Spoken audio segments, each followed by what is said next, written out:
Let me tell you something most people will never admit out loud. Right now, someone in your life is playing you. They're studying your weaknesses, mapping your vulnerabilities, and positioning themselves to exploit you when the moment is right. You think you know who your real friends are. You think you can spot a manipulator from a mile away. That's exactly what they're counting on.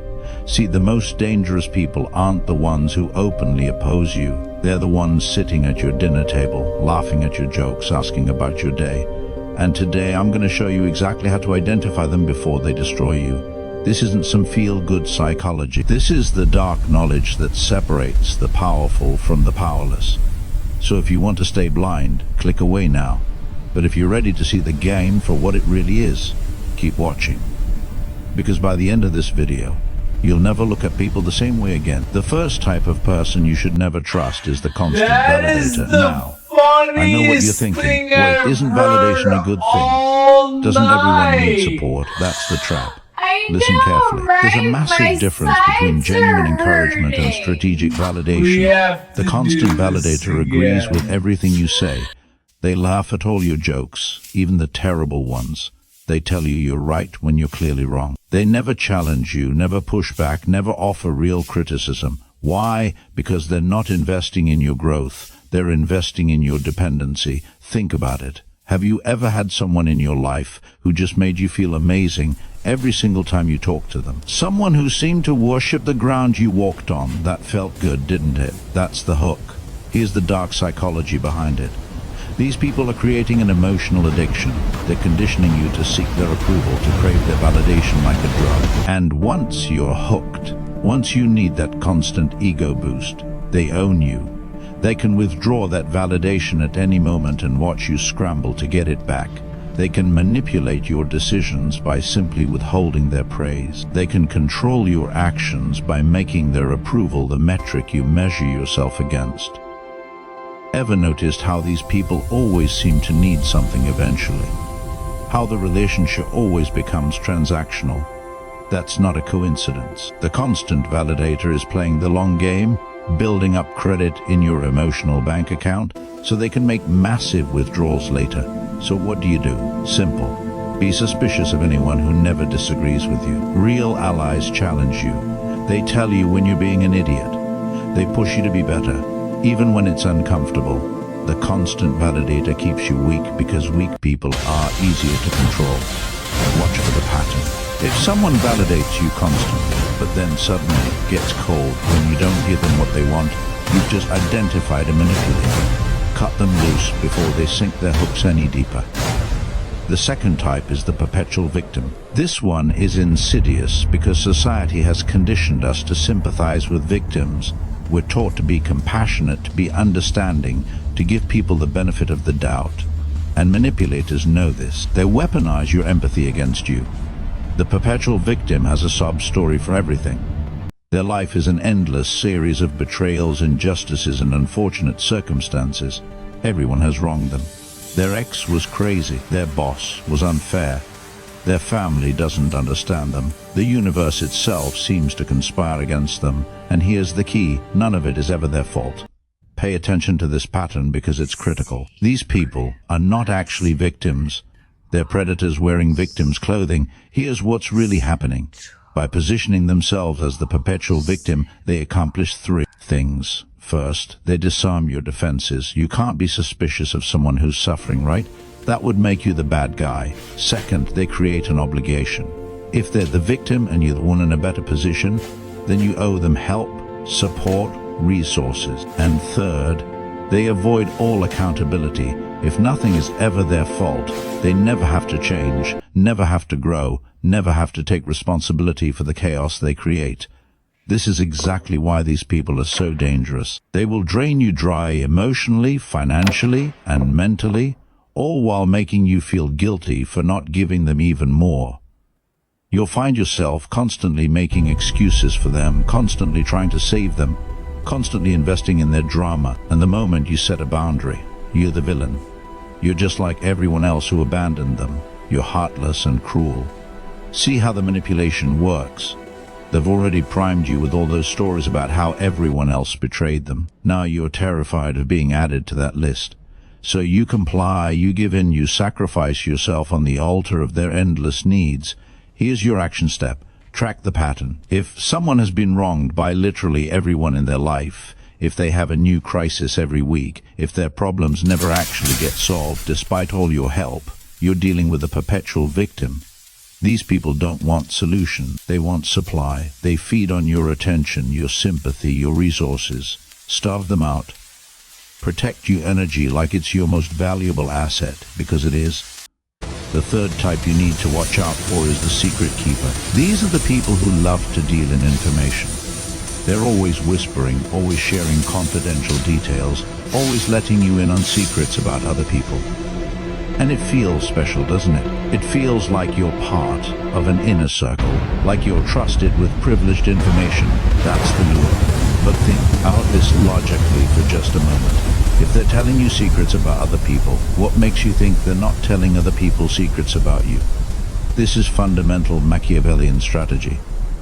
Information is power, and the secret keeper is a power broker. They're not sharing these secrets because they trust you. They're sharing them because it serves their agenda. Maybe they're creating alliance structures, playing people against each other. Maybe they're testing your loyalty, seeing if you'll repeat what they told you. Maybe they're simply enjoying the control that comes from being the central node in an information network. Here's the dark truth about secret keepers. They have no loyalty. They only have strategy. Today, you're the trusted confidant. Tomorrow, you're the subject of the whisper campaign. These people collect secrets like ammunition, and they will use them when it benefits them most. The psychological principle here is reciprocity and tribal bonding. When someone shares a secret with you, you feel indebted to them. You feel like you're part of something exclusive, and humans are hardwired to protect their tribe. So you're less likely to question someone who's made you feel like you're on the inside. But you're not on the inside. You're being played. So you see, the secret keeper is always gathering intelligence, always mapping the social landscape, always positioning themselves as indispensable. They make themselves valuable by being the person who knows everything about everyone. And that makes them incredibly dangerous because they can destroy reputations, manipulate perceptions, and orchestrate conflicts while keeping their hands clean. Here's what you need to do. If someone is constantly sharing other people's private information with you, shut it down. Don't engage. Don't reciprocate. And most importantly, don't share anything sensitive with them, because you can guarantee it will be weaponized eventually. Watch who traffics in secrets. In the game of power, information warfare is real, and the secret keeper is always building their arsenal. The fourth type is the boundary tester. This person is extremely calculated and often highly intelligent. They start small, they ask for a tiny favor, they show up a few minutes late, they make a slightly inappropriate joke, they push it a little bit past what's comfortable, and then they watch how you respond. This is a reconnaissance mission. They're not being rude accidentally. They're testing your boundaries to see what they can get away with. Here's how it works psychologically. If you let the small variations slide, they know you're a soft target. If you don't enforce your boundaries when the stakes are low, you definitely won't enforce them when the stakes are high. So they escalate. The favor gets bigger. The lateness gets longer. The joke gets more offensive. They're slowly conditioning you to accept unacceptable behavior. This is classic dark psychology manipulation. It's the same principle used in abusive relationships, in cult indoctrination, in hostage negotiation. You don't break someone all at once. You do it incrementally, slowly expanding the range of what they'll tolerate until they don't even recognize themselves anymore. Ever noticed how some people just seem to take and take and take, and you can't figure out how it got so bad? This is how. It started with a boundary test you failed months or even years ago. And now you're trapped in a pattern where you've normalized their exploitation. The boundary tester is looking for people pleasers, for conflict avoiders, for anyone whose need to be liked is stronger than their need to be respected. And once they've identified you as that person, they will use you until there's nothing left. Here's the hard truth. Respect isn't given to nice people. It's given to people who enforce their standards ruthlessly. So what's your move? Simple but difficult. The first time someone tests your boundary, you respond with immediate, clear consequences, not threats, consequences. If they push again, the relationship ends. No second chances, no explanations, no justifications. Boundary testers are looking for weakness. Show them steel instead, and they'll move on to easier prey. Your boundaries are not negotiable. The moment you treat them as negotiable, you've already lost. I know, right? The fifth and final type, and this is the most dangerous of all, is the mirror. The mirror is a psychological chameleon. They study you, learn what you value, what you believe, what you dream about, and then they become the perfect reflection of those things. They like the same music you like. They share your political views. They have the same sense of humor. They've experienced the same struggles. It's like you finally found your soulmate, your perfect friend, someone who just gets you on a level nobody else ever has. This feels incredible, doesn't it? This feels like destiny. That's exactly the point. The mirror isn't being authentic, they're being strategic. This is one of the most sophisticated manipulation tactics in existence because it bypasses your rational mind entirely. You're not being convinced by arguments. You're being seduced by familiarity. Here's the psychological mechanism. Humans are tribalistic. We trust people who are similar to us because evolutionarily similarity meant safety. If someone shares our values and experiences, they're part of our tribe, and tribe members don't hurt each other, except when they do. The mirror is exploiting this hardwired response to create artificial intimacy at an accelerated pace. What would normally take months or years of genuine relationship building, they accomplish in weeks through strategic mirroring.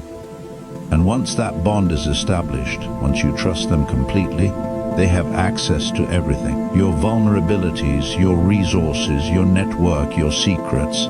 This is exactly why con artists are so effective. They're professional mirrors. They become whoever you need them to be to lower your defenses. And by the time you realize you've been played, they're gone, and your life is in ruins. So how do you spot a mirror?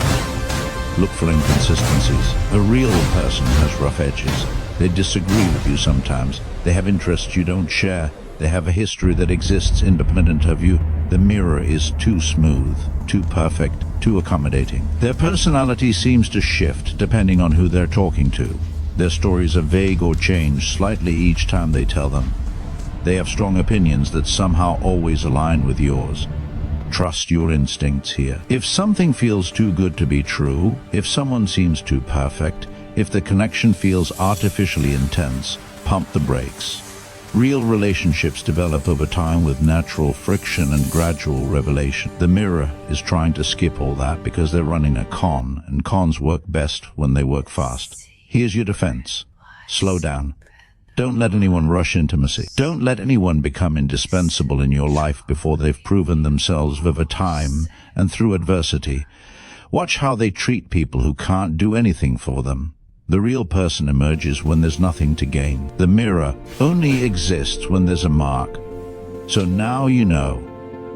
The constant validator who makes you dependent on their approval. The perpetual victim who weaponizes your empathy. The secret keeper who traffics in information warfare. The boundary tester who conditions you for exploitation. And the mirror who becomes whoever you need them to be to lower your defenses. These 5 types are everywhere. In your workplace, in your social circle, maybe even in your family. And the uncomfortable truth is that you've probably been manipulated by at least one of them already. Maybe you're being manipulated right now. But here's the difference between you and everyone else who'll watch this video and forget it. By tomorrow, you're going to take action. You're going to go through your relationships with ruthless honesty and identify which category these people fall into. You're going to enforce your boundaries like your life depends on it, because in many ways it does. You're going to stop being the nice person everyone takes advantage of and start being the strong person everyone respects. This is the dark knowledge the powerful don't want you to have. Because when you can see the game, you can't be played anymore. When you understand the manipulation tactics, you become immune to them. And when you're immune, you become dangerous. You become someone who can't be controlled, can't be exploited, can't be used. And that terrifies the manipulators of the world. So here's my challenge to you. Take everything you learned today and weaponize it. Not to hurt people, but to protect yourself. Not to manipulate others, but to see through their manipulation.